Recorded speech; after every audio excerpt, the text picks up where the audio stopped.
Levítico capítulo 16. Porque naquele dia se fará expiação por vós, para purificar-vos, e sereis purificados de todos os vossos pecados. Versículo 30.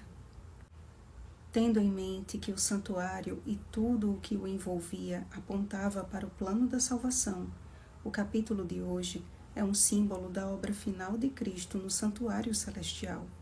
O dia da expiação, ou em hebraico Yom Kippur, era um dia de extrema solenidade para o povo de Israel. Era o dia da purificação do santuário.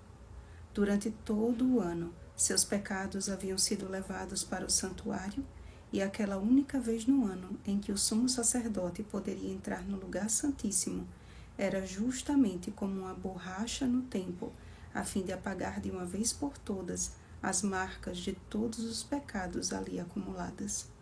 O sangue do cordeiro e do bode para o Senhor representavam, respectivamente, Cristo se fazendo pecado por nós e Cristo como nosso inocente substituto. Leia 2 Coríntios capítulo 5, versículo 21.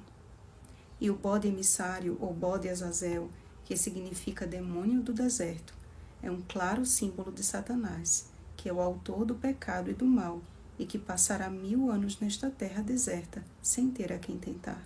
Apocalipse capítulo 20, versículos 1 ao 3.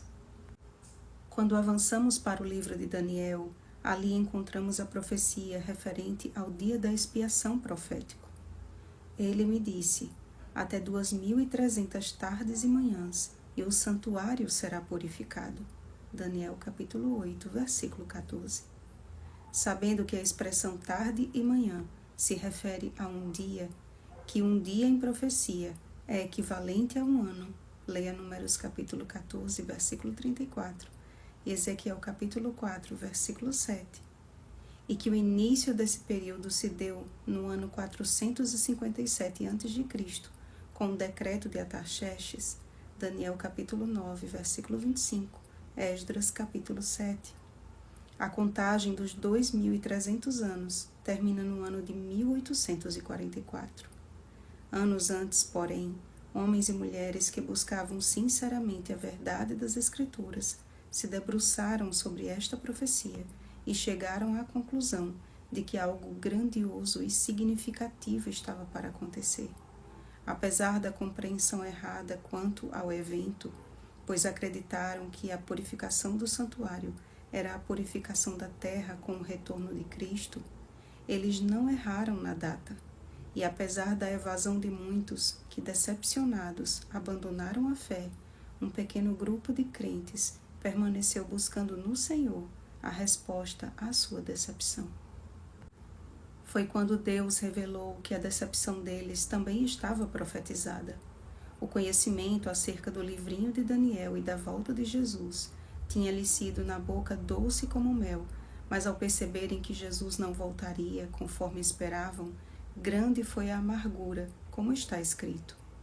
Tomei o livrinho da mão do anjo e o devorei, e na minha boca era doce como mel. Quando, porém, o comi, o meu estômago ficou amargo. Apocalipse capítulo 10, versículo 10. Era o tempo certo, mas o evento errado. Ali se cumpriram as palavras do anjo ditas a Daniel. Tu, porém, Daniel, encerra as palavras e sela o livro até o tempo do fim. Muitos o esquadrinharão e o saber se multiplicará. Daniel capítulo 12, versículo 4. Ainda não era o fim, mas o tempo do conhecimento acerca das profecias de Daniel serem compreendidas e espalhadas como folhas de outono. É necessário que ainda profetizes a respeito de muitos povos, nações, línguas e reis. Apocalipse capítulo 10, versículo 11. Era o começo do fim, inaugurado pela primeira voz angélica. Temei a Deus e dai-lhe glória, pois é chegada a hora do seu juízo, e adorai aquele que fez o céu e a terra e o mar e as fontes das águas. Apocalipse capítulo 14, versículo 7. Iniciava-se, portanto, o juízo em que Jesus, o nosso sumo sacerdote, entraria no lugar santíssimo do santuário celeste, a fim de exercer a sua obra final. A partir dali, podemos dizer que começou a contagem regressiva para a volta de Jesus. Como tudo no santuário terrestre encontrou seu antítipo, não poderia ser diferente com relação à obra de Cristo no verdadeiro tabernáculo que o Senhor erigiu, não o homem. Hebreus capítulo 8, versículo 2. Observem, por exemplo, as visões de João no Apocalipse. Tudo ali aponta para o santuário celestial. E o dia da expiação, diferente dos demais dias de festa, era dia de aflição de alma para os filhos de Israel. Era um dia de solene reflexão. Cada filho de Israel deveria se perguntar: será que eu confessei diante do Senhor todos os meus pecados? Da mesma forma, amados, com Cristo no lugar santíssimo, desde 1844, estamos vivendo na solenidade do dia da expiação profético.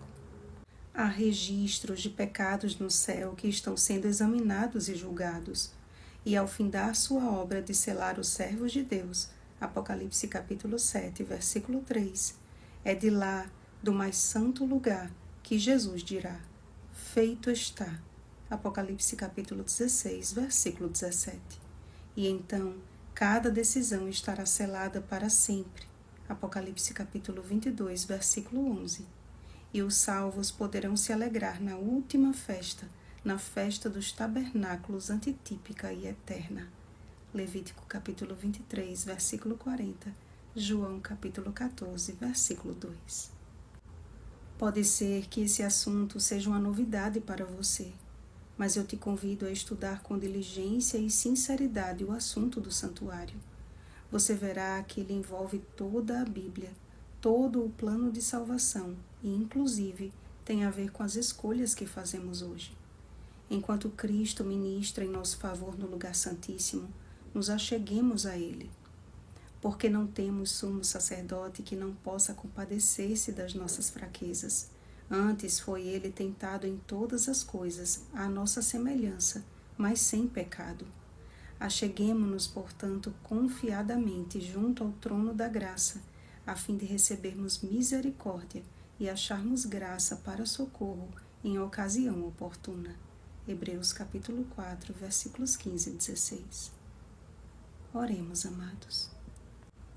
Pai Celestial, aí no lugar mais sagrado, o nosso Salvador ministra em nosso favor, como nosso fiel advogado, mas ele também acumulou a função de juiz, como ele mesmo afirmou em João 5,22. E o Pai a ninguém julga, mas ao Filho confiou todo o julgamento. Se nas leis humanas existe o direito de investigação, a fim de comprovar a condenação ou a absolvição de alguém, quanto mais perfeitos e justos são os teus juízos, Senhor. Ó Pai, que possamos dar ouvidos ao que diz o teu Espírito, e que a nossa atitude seja aceitável a ti nestes dias finais e decisivos. Perdoa-nos, Senhor, purifica-nos, Pai, e prepara-nos para te encontrar. Em nome de Jesus. Amém. Vigiemos e oremos. Bom dia, selados para a eternidade. Oremos pelo batismo do Espírito Santo. Oremos uns pelos outros. Rosana Garcia Barros.